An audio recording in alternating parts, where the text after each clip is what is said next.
Welcome back to the Get a Brew channel. So we've got a little bit of an exclusive here today. I know this box isn't really doing it justice. It is nice inside.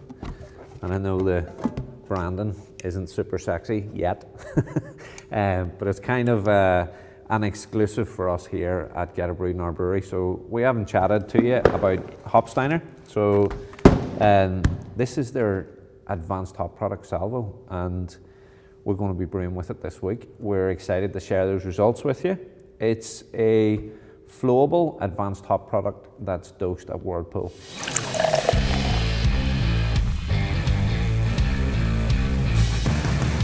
This is all about increasing aroma in the finished beer. So there's other products out there that may be similar, but there's none like this one. This is very unique in that all the alpha has been removed, which means those delicate hop oils and aromas transfer over from the hot side of production into the fermenter. So not only are you reducing losses in the whirlpool and the amount of hops you're using, you're improving shelf stability. It's obviously, if you're a huge brewer, it's going to be cheaper to ship this, which is the equivalent to sort of 8 kilos of hop pellets as a 1 kilo can.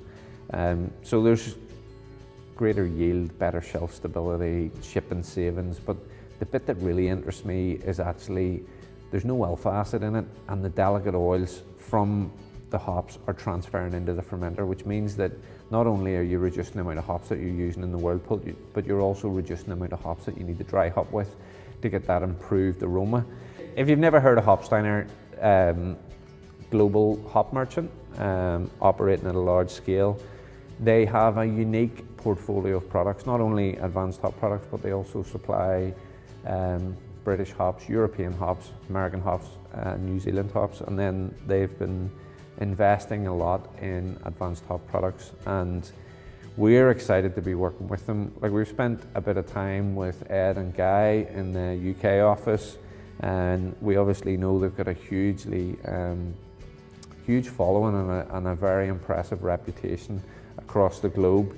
So from a business point of view, they're a very strong business. They manage and own their own hop farms in many areas, and they also, they contract heavily with different hop growing cooperatives. So a really nice group of people to work with.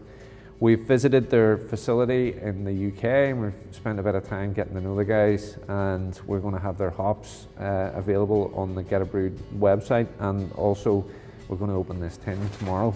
Now, if I open this now, knowing what I know from working with advanced hop products, it's going to be a sticky mess, and we're going to share the data from the brew day. But basically, the way this is used is it's heated in a little bit of a water bath. So that's going to be like quite a thick, gloopy brown, sort of semi-viscous paste, I would imagine, inside this. And when it's heated up, say to 70, 75 degrees in a water bath, once you open it, it's going to flow really nicely.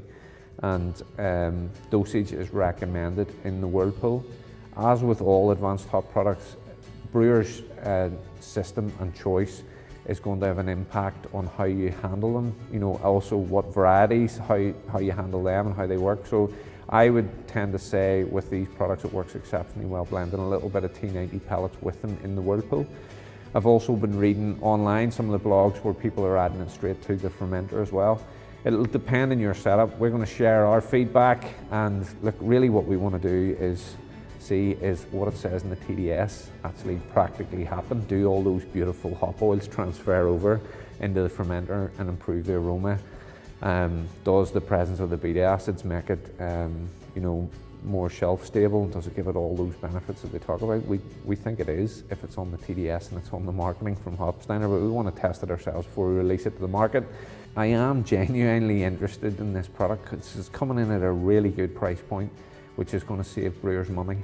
And if it creates a better aroma and there's no alpha acid transferring over, it's got great potential. So we're going to check this out. We're going to feed back on Salvo, let you know how we get on with it, and hopefully you'll see the beer out in the wild.